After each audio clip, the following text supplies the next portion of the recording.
Hello दोस्तों, परीक्षा पास के हमारे इस यूट्यूब चैनल पे आपका स्वागत है। आज से हम एक नई सीरीज़ शुरू करने जा रहे हैं जिसमें हम एन सी बेस्ड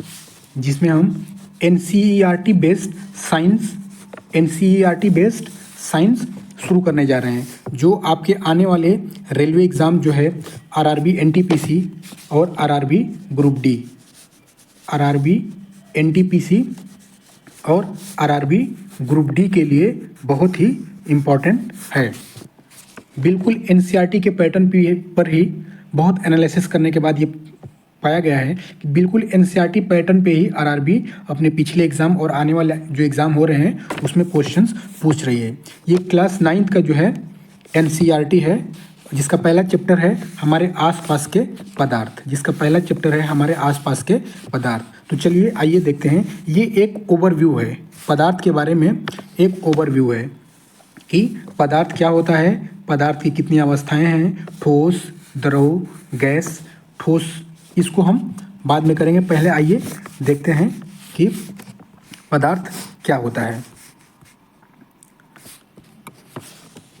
पदार्थ, विश्व में प्रत्येक वस्तु जिस सामग्री से बनी है उसे पदार्थ कहा जाता है, और हमारे आसपास विद्यमान हर वस्तु में पदार्थ होता है।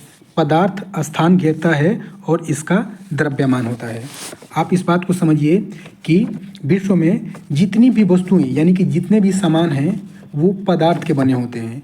चाहे वो आपका कोई बुक हो, चाहे आपका कोई मोबाइल फ़ोन हो, चाहे आपका पेन हो, चाहे जो भी चीज़ें हैं वो पदार्थ से बनी हैं। पदार्थ का सबसे बड़ा एक चीज़ ये है कि पदार्थ स्थान घेरता है और उसमें कुछ न कुछ द्रव्यमान होता है। ये हो गया, यानी कि पदार्थ, विश्व का हर वो वस्तु पदार्थ है जो स्थान घेरता है और जिसमें द्रव्यमान होता है। अब आगे हम देखते हैं कि पदार्थ के कणों के भौतिक गुण क्या है। अब वो जो पदार्थ होता है वो छोटे छोटे कणों से मिलकर बना होता है। पदार्थ जो होता है वो छोटे छोटे कणों से मिलके बना होता है। उन कणों के भौतिक गुण के बारे में हम देख रहे हैं कि पदार्थ कणों से बना है, यह सतत नहीं है, पदार्थ के कण अत्यंत छोटे होते हैं। पदार्थ के कणों के अभिलाक्षणिक गुण, पदार्थ के कण निरंतर गति करते हैं, यानी उनके पास गतिज ऊर्जा होती है। यानी जो भी पदार्थ है उसके ये जो छोटे छोटे कण हैं ये निरंतर गति करते रहते हैं, इस वजह से इनमें गतिज ऊर्जा पाई जाती है। तापमान बढ़ने से कणों की गति तेज हो जाती है, क्योंकि कणों की गतिज ऊर्जा बढ़ जाती है। अगला है, पदार्थ के कणों के बीच में रिक्त स्थान होता है। यानी जो भी पदार्थ होता है, जो पदार्थ छोटे छोटे कणों से मिलकर बना होता है, उन कणों के बीच में स्थान, रिक्त स्थान यानी खाली स्थान होता है। हम चाय, कॉफ़ी या नींबू बनाते हैं तो एक तरह के पदार्थ के कण दूसरे तरह के पदार्थ के कणों के बीच उपस्थित रिक्त स्थान में समावेशित हो जाते हैं। इससे पता चलता है कि पदार्थ के कणों के बीच में पर्याप्त रिक्त स्थान होता है। आइए आगे देखते हैं इसका एग्जाम्पल। पदार्थ के कण एक दूसरे को आकर्षित करते हैं। अगला है कि पदार्थ के कण एक दूसरे को आकर्षित करते हैं। जब हम पानी के नल को खोलते हैं और पानी की धार को अपनी उंगली से तोड़ने की कोशिश करते हैं, क्या वह धार टूट जाती है? नहीं, क्योंकि पानी की धार जुड़ी रहती है। इसका मतलब है कि पानी के कण एक दूसरे के साथ आकर्षण बल से जुड़े होते हैं। पदार्थ के कणों के बीच रिक्त स्थान और उनकी गतिज ऊर्जा ठोस पदार्थों में सबसे कम होती है, द्रव अवस्था में मध्यम और गैसीय अवस्था में अत्यधिक होती है। यानी कि जो पदार्थ होता है, पदार्थ पहले तो 3 प्रकार के होते हैं। एक होता है ठोस, दूसरा होता है द्रव और तीसरा होता है गैस।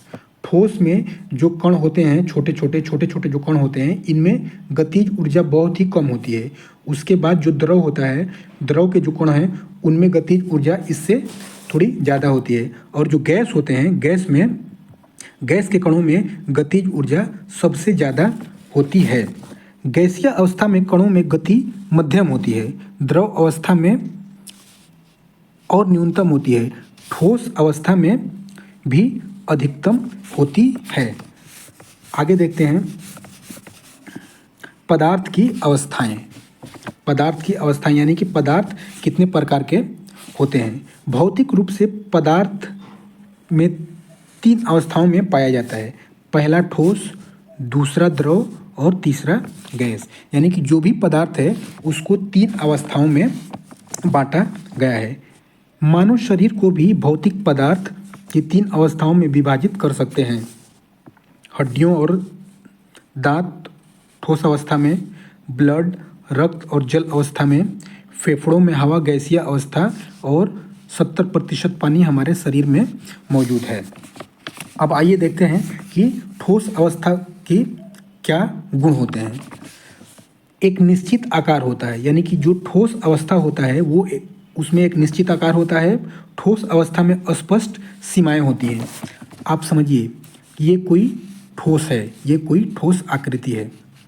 ठोस आकृति के गुण ये होते हैं कि इसका एक निश्चित आकार होता है, यानी कि इसकी जो लंबाई है वो निश्चित है, जो चौड़ाई है वो भी निश्चित है।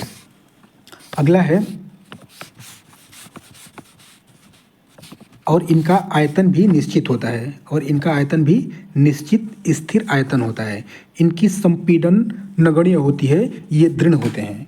ठोस की पहचान ये है कि ठोस किसी भी ठोस पदार्थ को छूने पे वो संपीड्य यानी कि मुड़ता नहीं है। जैसे उदाहरण कुछ दिए गए हैं, बल लगाने से रबड़ बैंड का आकार बदल जाता है, लेकिन बल हटा लेने से यह पुनः अपने मूल आकार में आ जाता है। अगर अत्यधिक बल लगाया जाए तो रबड़ बैंड टूट जाता है। ठोस पदार्थों में कणों की गतिज ऊर्जा न्यूनतम होती है, इसलिए ठोस पदार्थों का एक निश्चित और दृढ़ आकार होता है। कोई भी ठोस पदार्थ है, चूंकि पदार्थ छोटे छोटे कणों से मिलकर बने हैं और कणों में अपनी गतिज ऊर्जा होती है, लेकिन ठोस अवस्था के जो कण होते हैं उनमें गतिज ऊर्जा बिल्कुल न्यूनतम होती है। इसी वजह से वो ठोस होता है।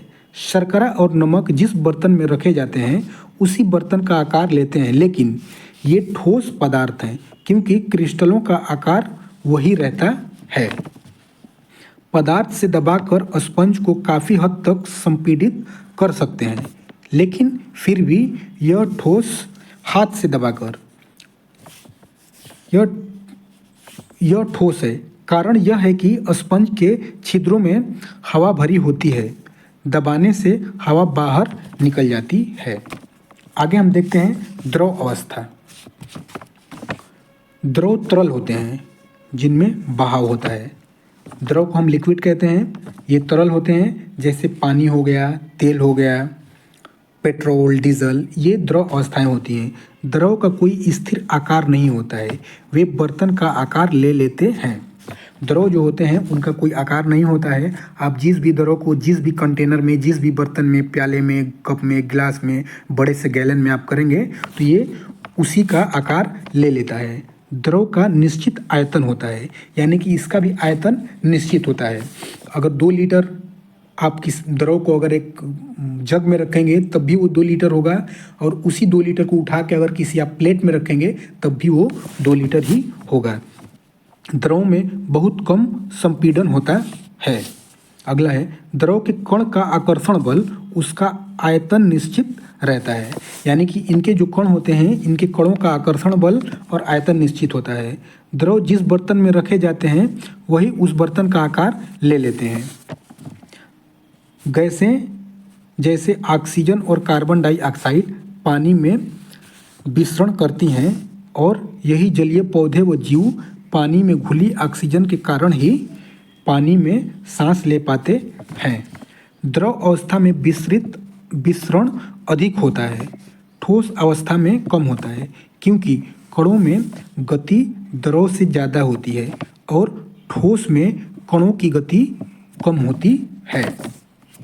आगे देखते हैं गैसीय अवस्था। गैसीय अवस्था, गैसों में बहाव होता है। गैसों में बहाव होता है, गैसों में संपीड़न अधिक होता है, गैसों में कोई निश्चित सीमाएं नहीं होती हैं, यानी कि जो गैस होते हैं उनकी सीमाएं निश्चित नहीं होती हैं। गैसों में कोई निश्चित आकार भी नहीं होता है। गैसों में कोई निश्चित आयतन भी नहीं होता है। गैस के कण इधर उधर घूमने के लिए पूरी तरह स्वतंत्र होते हैं। उनमें आकर्षण बल कम होता है, इसलिए गैसों में बहाव होता है। गैस का कोई निश्चित आयतन नहीं होता है, इसलिए गैस जिस भी बर्तन में रखी जाती हैं वह उसी बर्तन का आयतन घेर लेते हैं। ये था गैस के बारे में। आइए हम आगे देखते हैं। गैसीय अवस्था में कण अनियमित रूप से तेजी से गति करते हैं। इसी कारण कण आपस में और बर्तन की दीवारों से टकराते हैं। बर्तन की दीवार पर गैस कणों द्वारा प्रति इकाई क्षेत्रफल पर लगे बल के कारण गैस का दबाव बनता है। पदार्थ की अवस्थाओं में परिवर्तन। हमने देख लिया कि पदार्थ की 3 अवस्थाएं हैं। पहला है ठोस, दूसरा है गैस और तीसरा है द्रव। अब देखते हैं कि पदार्थ की जो अवस्थाएं हैं वो अवस्थाएं कैसे बदलती हैं। पदार्थ की अवस्थाओं में परिवर्तन का मतलब ये होता है कि ठोस कब जो है कि द्रव में बदलता है, द्रव कब गैस में बदलता है। पानी पदार्थ की तीनों अवस्थाओं में मिलती है। ये इम्पॉर्टेंट है। जो पानी है ये द्रव की तीनों अवस्थाओं में मिलता है। ठोस अवस्था में कब? जब ये बर्फ होता है। जब पानी बर्फ बन जाता है तो ये ठोस हो जाता है, इस वजह से ये ठोस अवस्था में पाया जाता है। पानी जब द्रव रहता है, पानी द्रव अवस्था में कब पाया जाता है? जब वो पानी रहता है। और तीसरा है कि पानी गैसीय अवस्था में कब पाया जाता है? जब वो वाष्प बन जाता है। पानी जब वाष्प बन जाता है तो वो गैसीय अवस्था में पाया जाता है। इसका मतलब ये है कि पानी जो है ये पदार्थ की तीनों अवस्थाओं में पाया जाता है। गर्म करने पर बर्फ पानी में परिवर्तित हो जाता है और पानी वाष्प में परिवर्तित हो जाता है। पदार्थ की भौतिक अवस्था को 2 तरीकों से परिवर्तित किया जा सकता है। अब आप देख रहे हैं कि पदार्थ की भौतिक अवस्था को 2 तरह से हम परिवर्तित कर सकते हैं। भौतिक अवस्था आप जानते ही हैं कि पदार्थ का भौतिक अवस्था क्या है? ठोस है, पहला है ठोस, दूसरा है द्रव और तीसरा है गैस। अब इनको किस तरह से बदला जा सकता है? पहला है तापमान में परिवर्तन करके। किसी भी पदार्थ को जो ठोस है या गैस है या द्रव है उसके तापमान में परिवर्तन करके हम उसकी अवस्था को बदल सकते हैं। गलनांक, मेल्टिंग पॉइंट हम देखते हैं। जिस तापमान पर वायुमंडलीय दाब कोई ठोस पिघलकर द्रव बनता है वह इसका गलनांक कहलाता है। यानी कि जिस ताप पर किसी ठोस को हम गर्म करते हैं और वो पिघलकर द्रव अवस्था में आ जाता है, उस टेम्परेचर यानी उस तापमान को हम उस ठोस का गलनांक कहते हैं। बर्फ का गलनांक 273.16 केल्विन है। सुविधा के लिए हम 0 डिग्री सेल्सियस अर्थात 273 केल्विन लेते हैं। यानी कि 0 डिग्री पे जो बर्फ़ है वो द्रव अवस्था में आ जाता है। जब बर्फ़ पिघलता है बर्फ़ का तापमान नहीं बढ़ता है। लगातार ऊष्मा प्रदान करने के बावजूद, क्योंकि संगलन की गुप्त ऊष्मा तापमान को बढ़ने नहीं देती है। अब संगलन की गुप्त ऊष्मा क्या होती है? वायुमंडलीय दाब पर 1 केजी ठोस को उनके गलनांक पर द्रव में बदलने के लिए जितनी ऊष्मा ऊर्जा की आवश्यकता होती है उसे संगलन की गुप्त ऊष्मा कहते हैं। अतः 0 डिग्री सेल्सियस बर्फ के कणों की तुलना में 0 डिग्री सेल्सियस पर पानी के कणों से अधिक ऊर्जा होती है। अब देखते हैं क्वथनांक यानी बॉइलिंग पॉइंट। वायुमंडलीय दाब पर वह तापमान जिस पर द्रव उबलने लगता है इसका क्वथनांक कहलाता है। यानी कि किसी भी द्रव को गर्म करने पर जिस टेम्परेचर पर जिस तापमान पर वह उबलने लगता है उस तापमान को हम क्वथनांक यानी बॉइलिंग पॉइंट कहते हैं। और ये बॉइलिंग पॉइंट क्या होता है?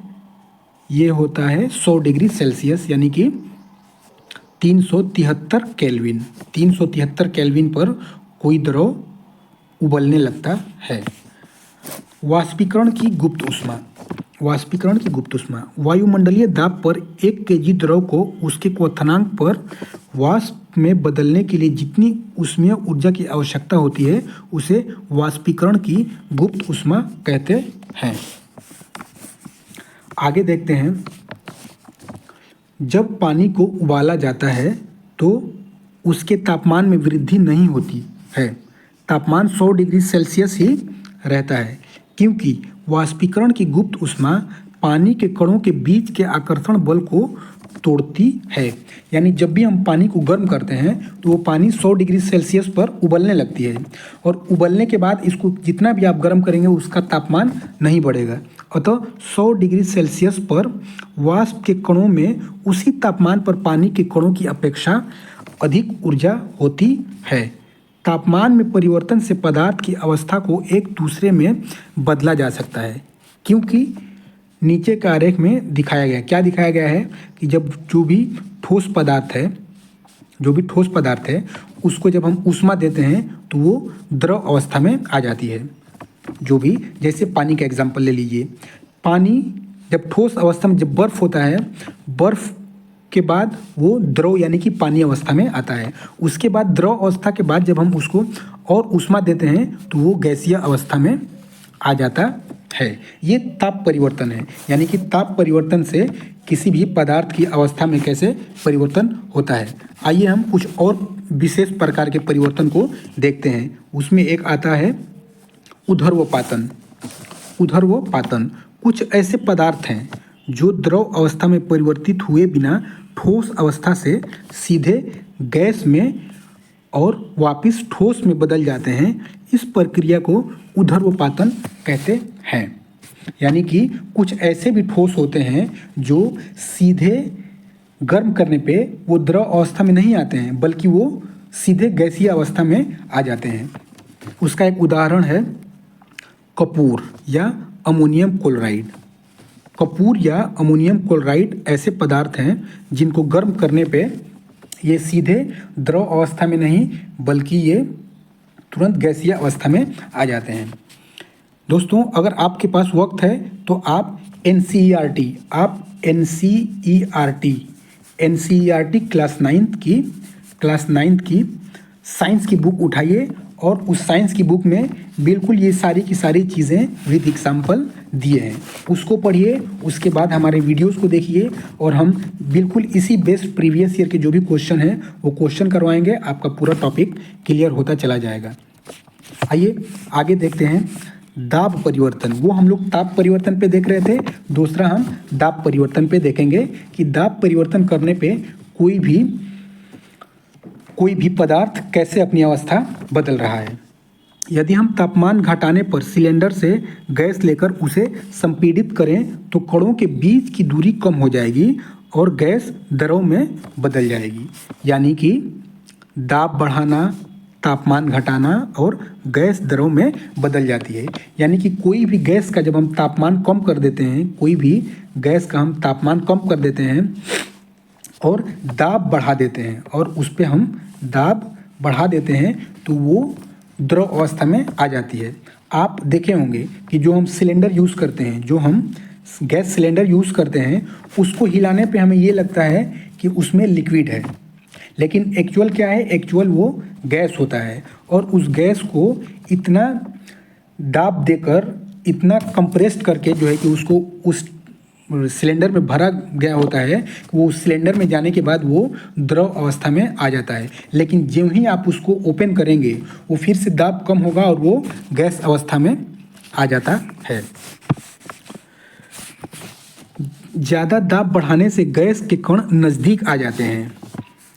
ठोस कार्बन डाइऑक्साइड को वापस गैसीय कार्बन डाइऑक्साइड में बदला जा सकता है बिना द्रव अवस्था में बदले। इसके लिए दाब को घटाकर 1 एटमॉस्फेयर तक करना चाहिए। यानी कि ड्राई गैस, शुष्क बर्फ, ड्राई आइस जो होता है, जिसको हम कार्बन डाइऑक्साइड कहते हैं। कार्बन डाइऑक्साइड जो है ये ड्राई आइस होता है, इसको इसी माध्यम से हम दाब अवस्था परिवर्तन करते हैं। ये देखिए कुछ अवस्था परिवर्तन के चित्र दिए गए हैं। ठोस कैसे जो है कि द्रव में बदलता है, द्रव के बाद फिर गैस में, और गैस फिर डायरेक्ट जो है ठोस में बदल जाता है। तो ठोस बिना द्रव में बदले जब डायरेक्ट गैस में बदल जाता है, ठोस बिना द्रव में बदले डायरेक्ट जब गैस में बदल जाता है, तो इस क्रिया को हम ऊर्ध्वपातन कहते हैं। इस क्रिया को हम ऊर्ध्वपातन कहते हैं। और गैस भी बिना द्रव में अवस्था में आए हुए डायरेक्ट ठोस में बदल जाता है, तो इस क्रिया को भी हम ऊर्ध्वपातन ही कहते हैं। उसके बाद आप जानते ही हैं कि ठोस पहले द्रव में बदलता है और फिर द्रव उसके बाद गैस में बदलता है। आगे हम देखते हैं वाष्पीकरण। वाष्पीकरण एक ऐसी सतही प्रक्रिया जिसमें द्रव पदार्थों में सतह के कण क्वथनांक से नीचे किसी भी तापमान पर वाष्प में बदलने लगते हैं। ऐसी प्रक्रिया को वाष्पीकरण कहते हैं। सतह पर उपस्थित कणों में उच्च गतिज ऊर्जा के कारण वे अन्य कणों के आकर्षण बल से मुक्त हो जाते हैं और इसी कारण से वाष्प में बदल जाते हैं। वाष्पीकरण के प्रभाव या वाष्पीकरण को प्रभावित करने वाले कारक यानी सतही क्षेत्रफल। सतही क्षेत्रफल बढ़ाने से वाष्पीकरण की दर बढ़ जाती है। तापमान में वृद्धि। तापमान बढ़ाने से वाष्पीकरण की दर बढ़ जाती है क्योंकि पदार्थ के कणों की गतिज ऊर्जा बढ़ जाती है। आर्द्रता। अगर हवा में आर्द्रता है तो वाष्पीकरण की दर घट जाती है। वायु की गति। अगर वायु की गति बढ़ जाती है तो वाष्पीकरण की दर भी बढ़ जाती है।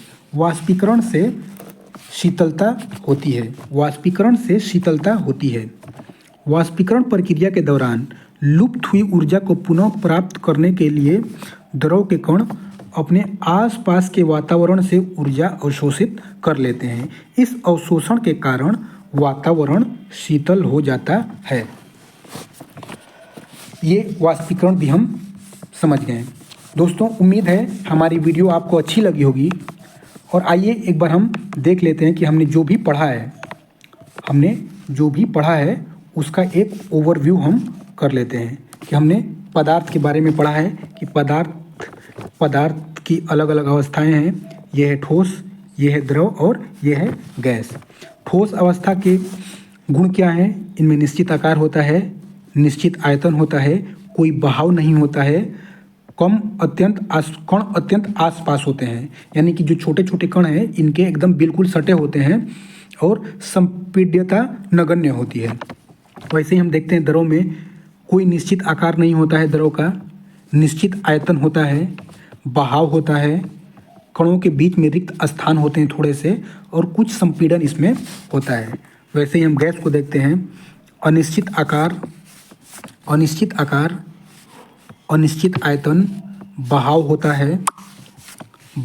है, कणों में बहुत रिक्त स्थान होता है और बहुत ज़्यादा संपीड़ित होते हैं। दोस्तों, उम्मीद है हमारी वीडियो आपको अच्छी लगी होगी। अगर हमारी वीडियो अच्छी लग रही है तो हमारे वीडियो को लाइक करिए और हमारे चैनल को सब्सक्राइब करिए। हम फिर नेक्स्ट वीडियो में मिलेंगे। ये रसायन विज्ञान का पार्ट है जो आरआरबी रेलवे ग्रुप डी के लिए और आरआरबी एनटीपीसी के लिए बहुत ही महत्वपूर्ण है। बिल्कुल अगले वीडियो में हम इससे रिलेटेड जो भी प्रीवियस ईयर के क्वेश्चन है उस क्वेश्चन को लेके आपके सामने हाजिर होंगे। फिर हम नेक्स्ट वीडियो में मिलेंगे। धन्यवाद।